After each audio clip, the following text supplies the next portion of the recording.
Released to coincide with the 1996 Atlanta Olympics, International Track and Field was released in June of that same year. It was developed and published by Konami. The game was a 3D upgrade of the already then 13-year-old Track and Field series, and that's definitely evident by its third generation button mashing gameplay.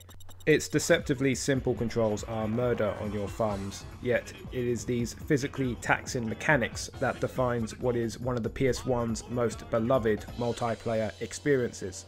As the presentation is balls basic and there is really nothing else to talk about other than the typical mid-90s graphics and the minigames, I will review each minigame in one sentence. Let's go! 100-meter sprint. Press 2 buttons to run, don't jump the gun, watch out for your thumbs. Long jump. Transitions very awkwardly between running and jumping mechanics. Shot put. Again, awkward transition between charging up and throwing mechanics, and the red arrow just appears out of nowhere. 100 meter freestyle. 100 meter sprint in a pool plus a wall bounce. Splashy splashy. 110 meter hurdle. 100 meter sprint plus X to jump over hurdles. Just fine. High jump. Sod this jump mechanic, sod this camera angle, sod all this. Hammer throw. Exactly the same as shot put, but then again, timing is everything. Triple jump. An utter cluster of free mechanics that feels more like a game of chance over anything else. Javelin. Controls the same as long jump, same problems. Pole vault. Animation is janky. It's unclear when you've got to jump, and it's almost as bad as high jump. Simply put, the best games are the ones with the least amount of mechanics. Maybe it's just me, but the margin of error is wafer. And though the controls do feel fitting for the Olympic Games in which they mimic, it doesn't translate into fun gameplay. Well, the loading times are fast, so at least I can say that. The fast loading times make for less frustrating trial and error. Did people have fun with this back in 1996? More power to them if they did. But for me, I'll stick with Wii Sports until at least the urge kicks in that I want to play an early 3D game with 8-bit difficulty.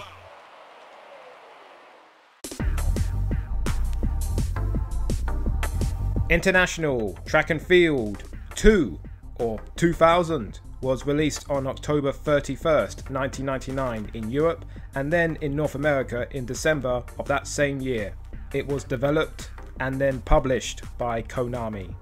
You can't have a title featuring the number 2000 without something in it looking like a boot menu, and that's what you get in this game's user interface. Wireframes and grid-based art style takes over from the original's more mosaic, scrolling background, whatever the hell it was. The presentation of International Track and Field 2000 is peak Y2K, complete with a techno-funk soundtrack, which is an improvement from its predecessor, who had a soundtrack that simply didn't sound like it was completed. All of the minigames from the original are back and they play exactly the same, with the exception of these new additions. Weight lifting. 3 unintuitive sequences including charge up, balance and thrust, which admittedly becomes entertaining after a bit of trial and error. Springboard. Oh, what is this? Just as worse as high jump, only with more finicky mechanics. Cycling. I mean, how could you mess this one up? It's just like running where you tap until your thumbs break, only now with the ability to change lanes. Pretty good. Canoeing. No. Just no. Just say no to dopamine. So what else is there to say? Margin of error again is very small. Small improvements like adding a target onto the pitch meter. Graphics are better. Polygons are sharper than the first one. Music is better. Music exists. Loading times are much worse than the original. That is it. In conclusion, both international track and field games are challenging button mashers that I personally found to be frustrating experiences. Great memories playing Wii Sports might make me biased towards these games, so I'll emphasize that they still retain some charm as they are very much of their time, just like their 8-bit predecessors. Also, they are relatively cheap games, so I guess why not?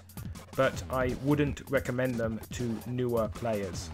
Thank you for watching. Please like, comment and subscribe, and goodbye. Foul.